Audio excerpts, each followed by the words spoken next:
복강경 근치적 전립선 적출술 안내. 안녕하십니까? 본 동영상은 환자가 시행받을 수술에 대한 정보를 애니메이션을 통해 알기 쉽게 제공함으로써 동의서 작성을 위한 의료진의 설명 과정을 보조하고 환자 본인이나 보호자가 자주적 의사에 따라 수술 여부를 결정하는 것을 돕기 위해 제작되었습니다. 수술의 목적 및 효과. 전립선은 남성의 방광과 요도 사이에 존재하는 바말 모양의 생식샘으로 정액의 일부 성분을 생산하는 역할을 담당하고 있으며 전립선의 뒤쪽으로는 정관과 정낭이 위치합니다. 전립선암이란 전립선 조직에 발생한 악성 종양을 말합니다. 전립선암은 성장하면서 주위 조직을 침윤하거나 전립선 주변의 림프절로 전이를 일으키며 진행할 경우 뼈나 폐 등의 장기로 원격 전이를 일으키기도 합니다. 전립선암의 치료 방법에는 특별한 치료를 하지 않고 경과를 관찰하는 대기요법, 남성 호르몬을 억제하는 약물을 투여하거나 남성 호르몬을 생산하는 고환을 절제함으로써 전립선암의 진행을 억제하는 호르몬요법, 방사선을 조사하여 암을 파괴하는 방사선요법, 그리고 암이 발생한 전립선을 수술로 절제하는 수술요법 등이 있습니다. 그 중에서 수술은 국소 전립선암의 치료에 가장 널리 적용되는 치료 방법으로 암이 발생한 전립선 전체와 정낭, 정관 등 주변 조직을 절제하고 필요시 암이 전이되었을 가능성이 있는 골반 림프절도 함께 절제하는 근치적 전립선 적출술이 기본입니다. 국소 전립선암의 경우에는 완치를 목표로 암 조직을 완전히 제거하기 위해 근치적 전립선 적출술을 시행합니다.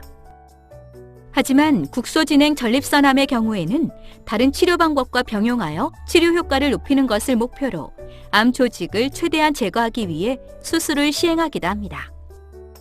복강경 수술은 개복 수술을 통해 이루어지던 기존의 전립선암 수술을 5, 6개의 작은 피부 절개를 통해 복강경 카메라와 수술기구를 삽입하여 시행하는 수술 방법입니다. 복강경 수술은 작은 절개창을 통해 수술이 진행되기 때문에 기존의 개복 수술에 비해 수술 상처가 작고 미용적으로 우수할 뿐 아니라 수술 후 통증이 적고 환자의 회복과 일상생활 복귀가 빠르다는 장점이 있습니다. 하지만 개복 수술에 비해 수술 비용이 비싸다는 단점이 있으며 복강 내 유착이나 출혈, 암의 진행 정도 등에 따라 복강경 수술이 곤란하다고 판단되는 경우에는 개복 수술로 전환하여 수술을 진행해야 합니다. 수술 과정 및 방법, 수술 부위 및 추정 소요 시간, 수술 전 준비 사항. 수술에 앞서 8시간 이상의 금식이 필요합니다. 수술 과정. 수술은 전신 마취하에서 시행됩니다. 마취가 유도되고 환자의 자세가 고정되면 수술 부위를 소독한 다음 소독포를 덮습니다.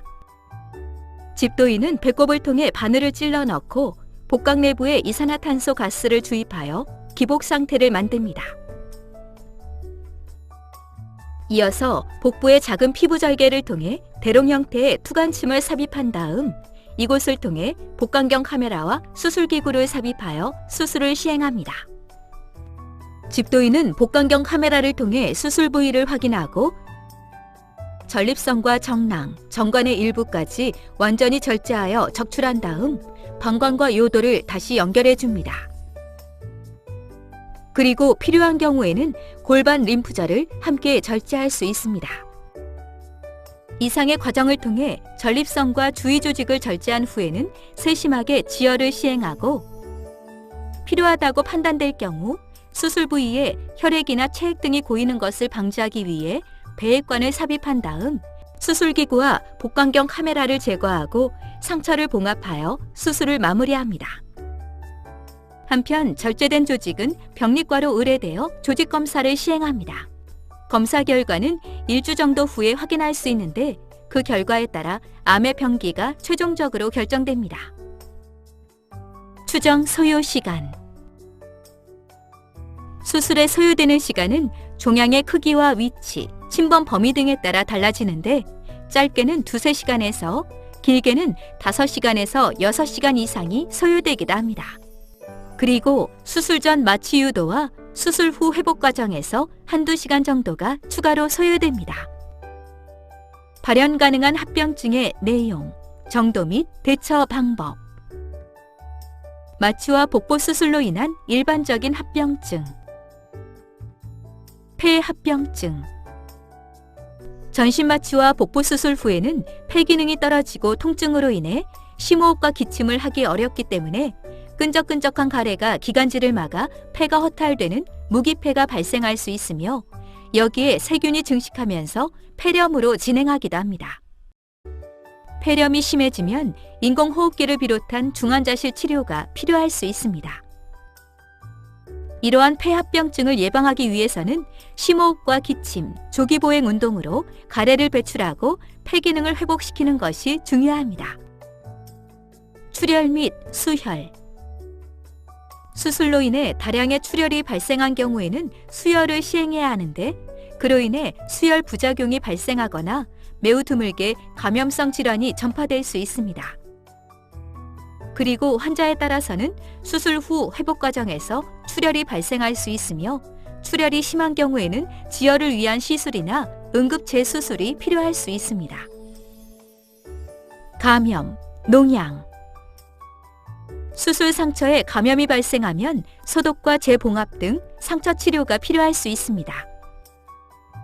복강 내부에 염증이 발생한 경우에는 항생제 치료를 시행하고, 농양이 형성된 경우에는 배액관을 삽입하기도 합니다. 장유착과 장폐색. 복부 수술 후에는 정도의 차이가 있지만 거의 대부분 환자에서 소화관이 서로 들러붙는 장유착이 발생합니다. 대부분의 환자에서 장유착은 특별한 문제를 일으키지 않습니다. 하지만 일부 환자에서는 수술 직후 또는 심지어 수십 년이 지난 다음 유착된 부위로 인해 장이 꼬이면서 막히는 장폐색이 발생할 수 있습니다. 장폐색의 상당수는 금식과 콧줄 삽입 등을 통해 호전되지만, 환자에 따라서는 수술로 유착된 부위를 풀어주거나 장을 절제하는 경우도 있습니다. 이러한 장 유착을 예방하기 위해서는 장이 정상적으로 자리를 잡을 수 있도록 수술 이후 걷기 운동을 열심히 하는 것이 중요합니다. 복강경 수술로 인한 일반적인 합병증. 투간침으로 인한 손상. 투간침을 삽입할 때 시야를 확보하지 못한 상태에서 기구가 삽입되기 때문에 드물지만 복강 내 장기나 혈관 등이 손상될 수 있으며, 필요한 경우 개복 수술로 전환해야 합니다. 기복에 의한 합병증. 수술 시에는 시야를 확보하고 기구를 삽입하기 위해 복강 내부에 이산화탄소가스를 주입하는데, 그로 인해 횡격막이 압박되고 이산화탄소가 흡수되어 심폐기능 장애가 발생할 수 있으며, 혈관 내로 흡수된 이산화탄소가 기포를 형성하면서 혈관을 막는 가스 색전증이 발생할 수도 있습니다. 개복수술 전환. 수술을 진행하는 중에 유착이나 출혈 등으로 인해 주요 해부학적 구조물이 잘 구분되지 않거나 종양이 주변 조직을 심하게 침범하여 복강경을 이용한 수술이 용이하지 않거나 위험하다고 판단될 경우에는 개복수술로 전환하여 수술을 진행할 수 있습니다. 전립선 및 림프절 절제로 인해 발생할 수 있는 합병증. 주위 장기 손상. 수술 과정에서 직장이나 소장 등의 소화관이나 방광, 요관 등이 손상될 수 있습니다. 소화관이 손상된 경우에는 1차 봉합을 시행하는데, 필요한 경우에는 봉합 부위가 잘 아물 때까지 일시적으로 인공항문을 설치해야 합니다. 방광이나 요관이 손상된 경우에는 방광에 대한 1차 봉합이나 요관 방광 이식술을 시행해야 합니다. 신경 손상. 골반 내부에는 다양한 신경 조직들이 거미줄처럼 지나가고 있는데, 전립선이나 림프절을 절제하는 과정에서 이들 신경이 손상을 입으면 감각 이상이나 마비 등의 신경학적 합병증이 발생할 수 있습니다. 혈뇨. 수술 후에는 소변줄을 통해 어느 정도의 혈뇨가 나올 수 있는데, 대부분 시간이 지나면서 저절로 호전됩니다. 하지만 출혈되는 양이 많거나 혈전을 형성하여 소변줄을 막는 경우에는 지혈을 위한 추가적인 조치 등이 필요할 수 있습니다. 소변 유출. 전립선을 적출하고 방광과 요도를 연결한 부위에서 소변이 유출될 수 있습니다. 대부분의 경우에는 장기간 도뇨관을 유치해두고 기다리면 자연스럽게 누출이 감소하면서 치유됩니다. 하지만 자연적인 치유가 어렵다고 판단되는 경우에는 수술 등 추가적인 조치가 필요할 수 있습니다. 배뇨 관련 합병증. 소변은 방광의 아래쪽에 위치하는 내요도 관략근과 외요도 관략근에 의해 조절됩니다. 근치적 전립선 적출술을 시행하면 내요도 관략근이 함께 절제되기 때문에 환자의 5에서 50% 정도에서 소변을 지리는 요실금이 나타날 수 있습니다. 대부분의 요실금은 시간이 지나면서 어느 정도 호전되지만 환자에 따라서는 기저귀를 착용해야 하는 경우도 있습니다. 요실금 증상을 개선하려면 수술 전후로 항문을 조이는 케겔 운동을 지속적으로 시행하여 약해진 관략근의 기능을 강화시키는 것이 도움이 됩니다. 그리고 일상생활이 불편한 정도의 요실금이 지속되는 경우에는 인공 관략근 삽입술 등의 수술적 치료를 시행할 수도 있습니다.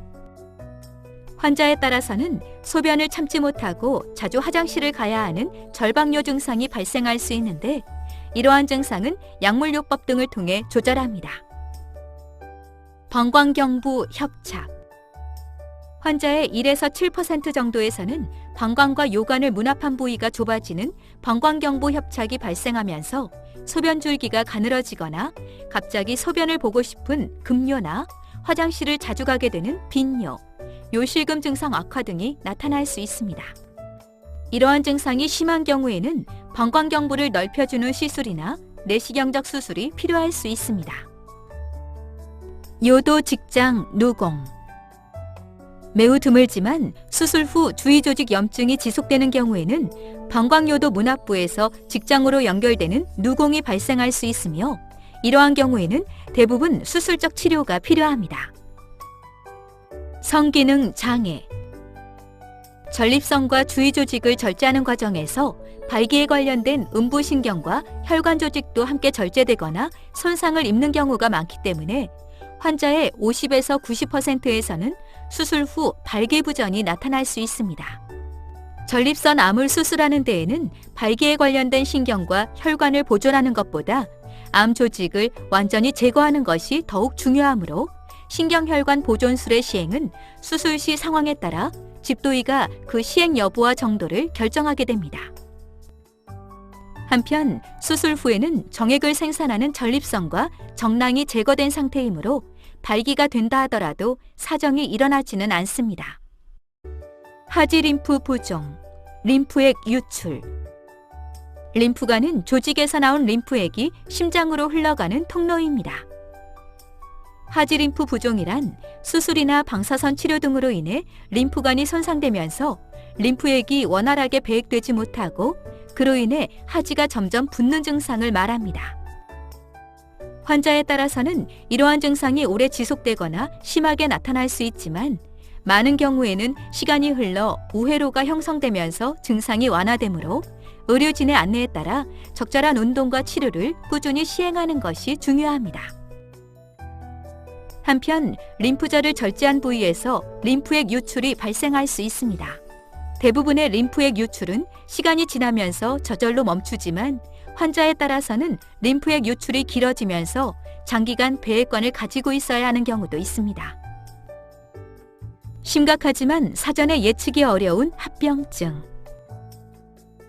그 외에 발생 가능한 합병증으로는 하지의 깊은 부위의 정맥에 혈전이 형성되는 심부정맥 혈전증이나 혈전이 이동하여 폐동맥을 막는 폐색전증, 심장의 관상동맥이 좁아지거나 막히는 협심증이나 심근경색, 뇌혈관이 막히거나 파열되는 뇌졸중, 그리고 마취제나 항생제, 출혈이나 탈수 등에 의한 간 손상과 신장 손상 등이 있습니다. 이러한 합병증들은 사망 등 매우 심각한 결과를 초래할 위험성이 있음에도 불구하고 매우 드물게 발생하기 때문에 사전에 예측이 어렵고 불가항력적인 측면이 있습니다. 그래서 고령의 환자나 당뇨병, 고혈압 등의 만성질환자, 심장질환이나 간질환, 신장질환 등을 앓고 있어서 수술 이전부터 위험성을 가진 경우에는 특히 주의가 필요합니다. 수술 관련 주의사항. 수술 직후의 관리. 수술 후에는 폐합병증을 줄이기 위해 심호흡 등 호흡 운동을 열심히 하십시오. 수술 후 장운동이 돌아오면서 가스가 배출되는데 식사 시작 시기는 수술 부위나 수술 방법, 그리고 환자의 상태에 따라 달라지므로 의료진의 안내에 따르십시오. 수술 후 걷기 운동을 열심히 시행하시면 장운동도 빨리 회복되고 심폐기능에 관련된 합병증을 줄일 수 있습니다. 수술 후 콧줄이나 소변줄, 배액관 등을 삽입한 경우에는 도관들이 꼬이거나 빠지지 않도록 주의하십시오. 수술 부위의 실밥은 수술 7일 이후부터 제거합니다. 퇴원 이후의 관리. 최종 조직검사 결과에 따라서는 방사선 치료나 항암 치료 등을 추가로 시행받을 수 있습니다. 그리고 퇴원 후에는 추적 관찰을 통해 수술 후 합병증이 발생하지 않는지, 암이 재발하지 않는지 등을 확인합니다. 기타 사항. 수술을 시행하지 않을 경우 및 다른 치료 방법. 암은 성장하면서 주위 조직을 침범하고 림프절 전이와 원격 전이를 일으키기 때문에 시간이 흐를수록 치료가 어려워지고 완치 가능성도 낮아집니다. 수술 외에 다른 치료 방법에는 방사선 치료와 냉동 치료법 등의 보존적 치료가 있는데, 방사선 치료는 환자가 수술적 치료를 시행하기 어렵거나 거부할 경우, 전립선암이 진행된 경우에 고려할 수 있으며, 냉동 치료법은 여명이 10년 이내이거나 환자가 수술을 받기 어려운 상태일 때 시험적으로 고려할 수 있습니다. 하지만 근치적 전립선 적출술은 다른 치료법에 비해 환자의 사망률을 명백하게 낮추는 것이 확인된 방법이기 때문에 의료진들은 환자의 상태를 종합적으로 고려하여 최선의 치료 방법을 추천해 드립니다. 기타 추가 설명. 수술에 사용되는 일부 기구나 정확한 진단을 위해 적용되는 특수검사 중에서 의료보험에 적용되지 않거나 제한적으로 적용되는 항목에 대해서는 본인 부담금이 발생할 수 있습니다. 본 수술에 관련된 정보 중에서 개인정보를 제외한 의학적 데이터는 추후 임상 연구를 위해 활용될 수 있습니다. 지금까지 복강경 근치적 전립선 적출술에 대해 설명드렸습니다. 감사합니다.